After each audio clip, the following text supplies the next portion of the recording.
आई बाकीचे मी पेटवते ना, दे ना मला. थांब ग, मी पेटवते ना दिवे. तू पंखा बंद कर जरा. बंदच आहे का पंखा? हो का? तुला माहिती का मालविका, आजच्या दिवसाला ना धनत्रयोदशी असं म्हणतात. आणि या दिवशी यमाला दिव्याचं दान देतात. दिवाळी आहे ना बाबा आज. मग यमाला का दिव्याचं दान? अगं मालू, काय माहितीये का, दिवाळी खरं तर एकच दिवस, लक्ष्मीपूजनाची. पण वसुबारसेपासून भाऊबीजेपर्यंत 5-6 दिवस काही ना काहीतरी चालूच असतं ना, त्यामुळे. मी दिवे ठेवून येते. हा, सावकाश. हो, ते माहिती हो बाबा मला, पण यमाला दिवे हे पहिल्यांदाच ऐकतेय मी. अगं मालू, काय माहितीये का, आज काय धनत्रयोदशी. धनत्रयोदशी म्हणजे धन्वंतरीची जयंती. आता धन्वंतरी कोण? कोण? देवांचा डॉक्टर. देवांचे डॉक्टर? देव सुद्धा आजारी पडतात? मग अगं रोज रोज सोमरस प्याल्यावर आजारी पडायला होणारच ना. अच्छा, म्हणून दाखवायचे यमाला दिवे? नाही ग, यमाची भीती माणसांना, देवांना नाही. तुला एक गोष्ट सांगतो. एकदा काय झालं, यमाने आपल्या दूतांना विचारलं की अरे बाबांनो, तुम्ही पृथ्वीवर जाता, माणसांचा प्राण घेता, तर तुम्हाला काही दुःख नाही का वाटत, दया नाही का येत त्यांची? मग काय म्हणाले ते? यमदूत म्हणाले यमाला की कधी कधी तुम्ही जेव्हा तरुण माणसांचा प्राण आम्हाला आणायला सांगता तेव्हा खूप दुःख होतं, वाईट वाटतं आम्हाला. यमदूत पण दयाळू असतात? हो, असतात ना. मग यमदूतांनी यमाला हेमराज नावाच्या राजाच्या मुलाची गोष्ट सांगितली. त्याला 16व्या वर्षी मृत्यू होता. आणि यमदूत जेव्हा त्याचं प्राणहरण करायला तिथे गेले तेव्हा तिथे एकच आकांत चालला होता, दुःख चाललं होतं, रडारड चालली होती. पण यमदूतांना काय, त्यांचं काम करावंच लागलं ना. पण धनत्रयोदशीचं काय? मालू, तुला ना घाई फार, सांगतोय ना, ऐक ना. ही हकीकत ऐकून यमाने आपल्या दूतांना असं सांगितलं की धनत्रयोदशीच्या दिवशी जे लोक घरी दीप लावून मला दीपदान करतील त्यांना अपमृत्यू येणार नाही. अपमृत्यू म्हणजे? अगं म्हणजे अवेळी मृत्यू येणार नाही. आपल्याकडे प्रत्येक सणाच्या गोष्टी असतात. सुट्टी लागल्यापासून नुसतं गप्पा मारतायत. काम करा जरा. अगं अंजू, ही मौखिक परंपरा आपल्याकडे फार मोलाची आहे बरं का. म्हणजे एका पिढीकडून दुसऱ्या पिढीकडे हे ज्ञान असं बोलण्यातूनच जात असतं.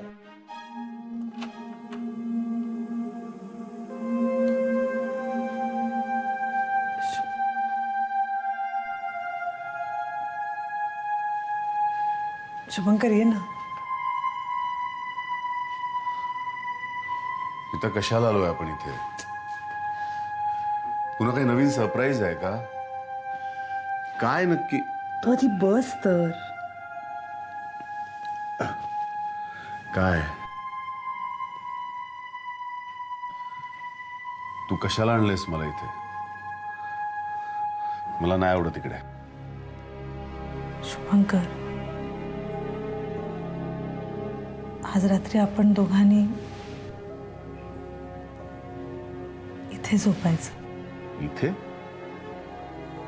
आता किटी प्रेग्नंट राहिली की ती इथेच राहणार आहे ना.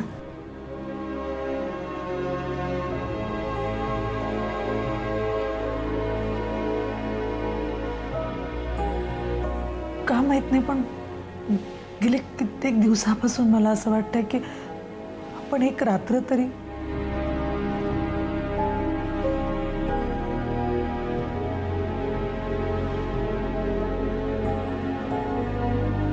इथे राहायचं. आपलं एकमेकांवरचं प्रेम आज तुला सिद्ध का करावं असं वाटतंय का? नाही शुभंकर, मला तसं नाही म्हणायचं. मला कळतंय तुला काय वाटतंय ते. मी तर मातृत्वाची ओढ जगातल्या प्रत्येक स्त्रीला असते का? नुकतंच जन्माला आलेलं आपलं मूल आई जेव्हा पहिल्यांदा पाहते तेव्हा त्याला जितका आनंद होतो ना, त्यापेक्षा कित्येक पटीनं जास्त आनंद तिला तेव्हा होतो जेव्हा त्या मुलाचे वडील त्या मुलाला उंजळीत घेऊन त्याच्यावर प्रेमाचा वर्षाव करतात.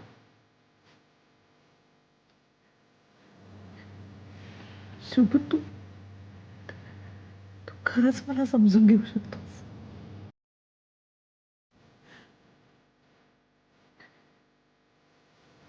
तूही बाबा होण्यासाठी तितकाच आतुर झालाय जितकी मी आई होण्यासाठी. काय ना मीता, जगातल्या सगळ्या पुरुषांची जी ट्रॅजेडी आहे ना तीच माझी आहे का. स्वतःच्या बायकोसमोर स्वतःचं दुःख नाही सांगू शकत.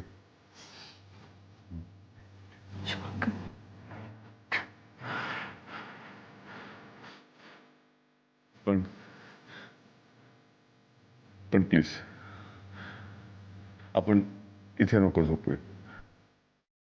आपण आपल्या बेडरूम मध्ये जाऊया. खरंच नाही का आवडत मला इथे. का? कारण इथे मला माझं स्वतःच असं काही वाटतच नाही.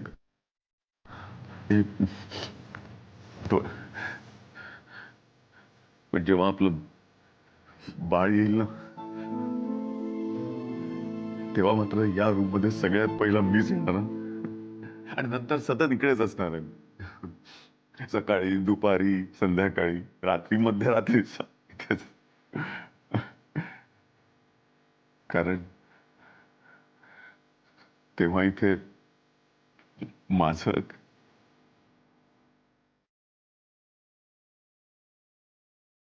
आपलं काहीतरी असेल. पण तोपर्यंत इथे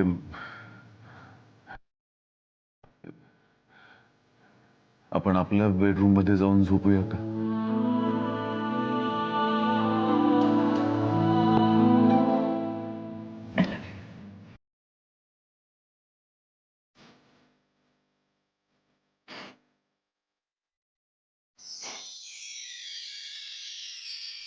का ग? का दटावतेस माझ्या मुलाला? अगं मा बघ ना, मला असिस्टंट बनवून टाका आणि स्वतः बसली आहे बॉस बनून. ऑर्डर्स देते मला. बघू. अरे बापरे, केवढी मोठी लिस्ट आहे ही. एवढं प्रेम तू सरोगेट मदरवर केलंस ना, तर ते आतल्या बाळाला सुद्धा कळेल. आणि किटी जेव्हा त्या बाळाला तुझ्या हातात देऊन निघून जाईल ना, तेव्हा त्याला तू परकी नाही वाटणार.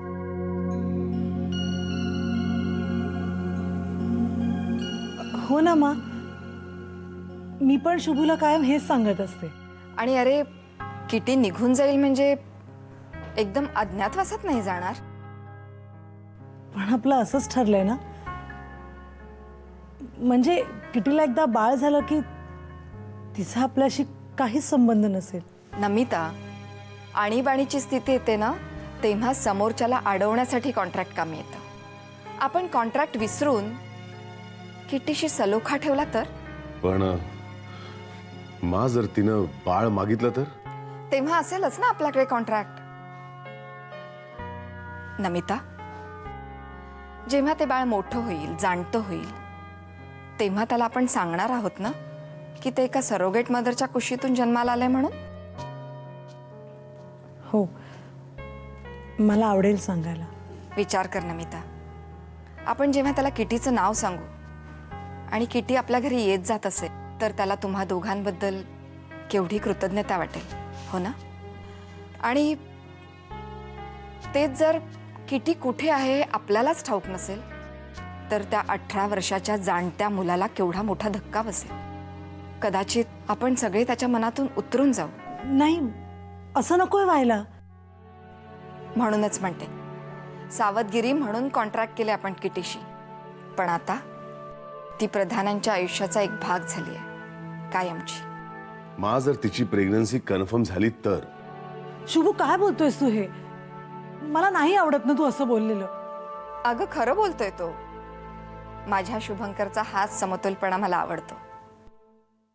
आलं का लक्षात? हो, पण नमिता, एक वेगळीच गोष्ट कायमची लक्षात ठेवायला हवीस तू. कोणती? देवकीचा कृष्ण यशोदेकडे वाढत होता ना, तेव्हा देवकी नजरेआड होती. आपण ही चूक करायची नाही. दूर असलेल्या माणसाचं नेहमीच जास्त कौतुक वाटतं. म्हणूनच यशोदेने जीवापाड प्रेम करूनही कृष्ण देवकी नंदन ठरला. ए मला सांग, तू गावाला चाललास ना? होय तर जाऊन येतोय 4 दिवसात. हो जा ना. हो. पण उद्या जाणार आहेस ना? हा हो म्हणजे आजचा दिवस इकडे आहेस ना? होय तर. मग जरा एक काम कर ना, आजच्या दिवसात सगळ्या महत्वाच्या लोकांकडे गिफ्ट तूच पोचव. बर बर मग उद्या मी दुसऱ्या कोणाला तरी सांगेन. बर. ठीक आहे? हो. काय चाललंय तुझं? चुळबुळ का करतोय झाल्यापासनं? हा? काय काय नाही. काय आहे ते? काय नाही. छे. अरे पिशवी दिसली मला. काय आहे? हा? ही काय काय रे पिशवी? काय नाही हो साहेब. ती माझी मावस बहीण अडाणी जसा अक्कलच नाही त्या का. छे. काय झालं काय पण? काय नाही. तुमका लाडू पाठवले ना. आता तुमका लाडू मिठायची काय कमी असा, पण मनाला साहेबांसाठी लाडू घेऊन जा. तुमच्या कृपेन त्याचा कर्ज फिटला, म्हणून यंदाची दिवाळी आनंदात साजरी करता. पण तुम्ही काय काळजी करू नको. हे लाडू मी आणि तारगे संपवून टाकू. नामदेव, तू वेडा आहेस का रे? साहेब आता तुम्ही येडो म्हणा तर काय हो म्हणा, त्याका अक्कल नाही आणि माझा डोक्यात चालला नाही. मी इलय घेऊन. हा ठीक आहे समजलं मला. लाडू आणि इकडे. नको साहेब, ही एवढी मोठी गिफ्ट असत, त्याच्यात हे लाडू शोभणार नाहीत. बरोबर बोललास. नाही शोभणार. कारण हा जो आहे ना, तो आहे व्यवहार. आणि तुझ्या हातात जे आहे त्यात आहे प्रेम. साहेब तुम्ही खरंच मोठ्या मनाची असाच. हे, काहीतरी बोलू नका मोठ्या मनाचे वगैरे. मला ना लाडू खायची इच्छा झाली. दे लवकर.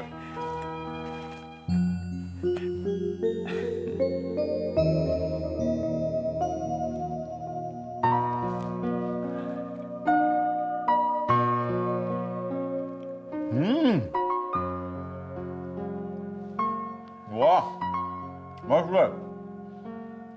आणि काय रे नामदेवा, हे लाडू तू मला खायला देत नव्हता? हा, लाज वाटते तुला? काय साहेब, गरीबाची चेष्टा करतास. पुन्हा असं वेड्यासारखं काय बोलायचं नाही. हे गरीब श्रीमंत वगैरे. हे बघ, तू याच कुटुंबाचा एक हिस्सा आहेस. कधी विसरू नकोस हे. होय साहेब. जा आता. हे एक मिनिट. डबा आणि इकडे. आता जा.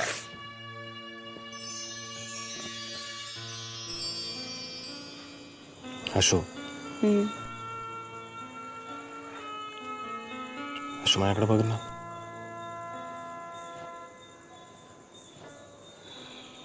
तुझ्याकडे बघायला कशाला पाहिजे? माझ्या डोक्यात, डोळ्यात, मनात तूच आहेस. हो का? समीर, सॉरी बोल ना काहीतरी. तर पुढच्या दिवाळीला तू इथे नसणार ना?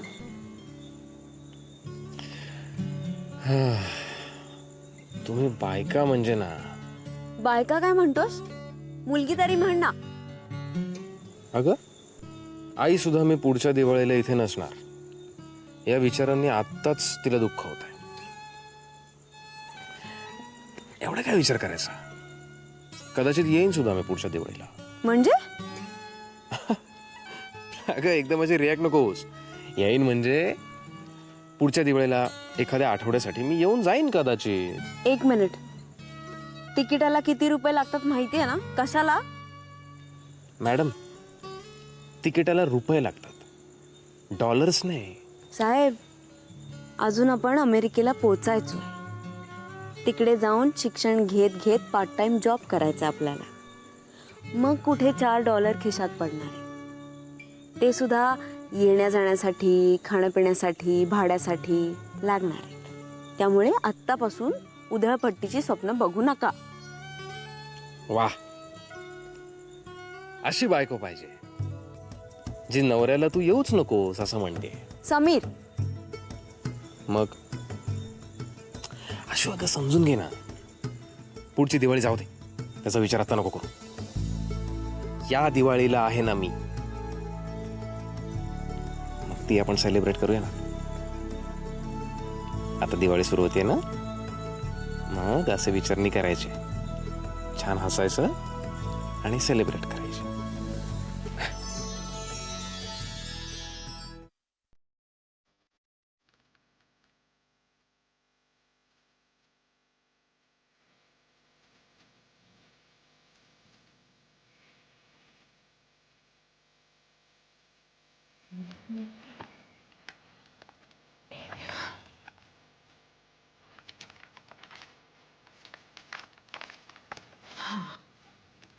तोरण फ्रीजमध्ये ठेवून झालं, पण त्या आणून झाल्या, कंदील झाले, दिवे झाले. हो, फराळाचं अर्ध राहिलं.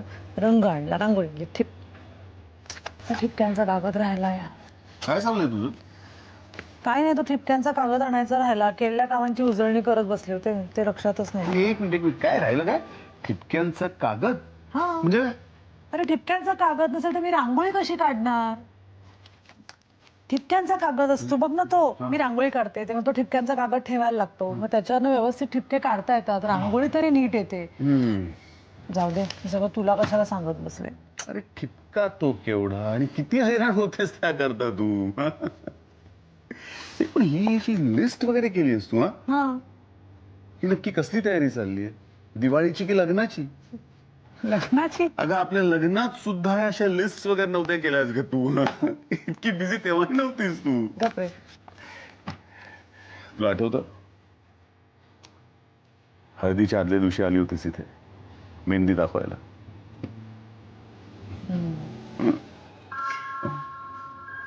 पण त्यावेळेच्या मेहंदीचा रंग माझ्या हातावर उतरणार होता,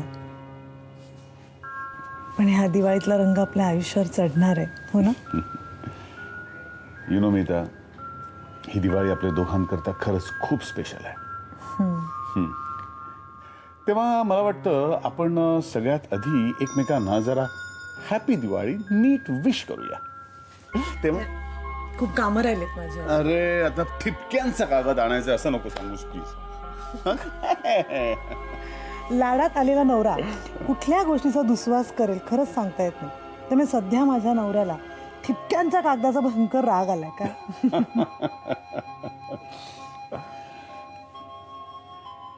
happy Diwali Meeta. Same to you.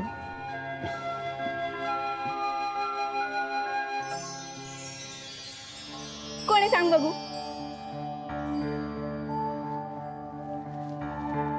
आतू, तू रडतीयेस? नाही. इथे बघ. आता डोळ्यात कचरा वगैरे गेला असं सांगू नकोस. तसं सिरियल मधल्या मुली सांगतात. अगं हस ना, जोक केला ना मी. मला झोप बघू गपचूप. सकाळी फटाके वाजायला लागला की आपल्याला उठावंच लागतं. तू आधी सांग काय झालं. काही नाही झालंय. मी बाबांना बोलू. बाबा मग सांग ना काय झालंय. समीर काका जाणार म्हणून रडतीयस? कधी जाणार आहे तू? भाऊबीजेच्या रात्री, म्हणजे पहाटे. अगं मग त्याच्यासाठी रडायचं कशाला? तू एका वर्षाने येणार आहे ना परत. पण 1 वर्ष नसणार आहे ना तो.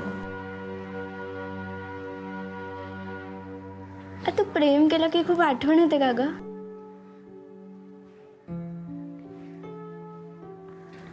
हो. आई बाबा गावी गेल्यावर जशी खूप आठवण येते तशी? हो. मग मी तुला एक आयडिया सांगू. कसली? तू इथे आली होतीस बघ जेव्हा पहिल्यांदा, तेव्हा ना आई बाबा जालन्याला गेलेले आठवतं तुला? तेव्हा तर किती लाड करायचेस ना माझे. पण तरी सुद्धा ना आईची खूप आठवण यायची मला. लहान होते ना तेव्हा. मग मी रोज देवाला सांगायचे की मला आईची जितकी जितकी जितकी आठवण येते ना तितकेच आईला पण माझी आठवण होते. म्हणजे ती लवकर परत येईल.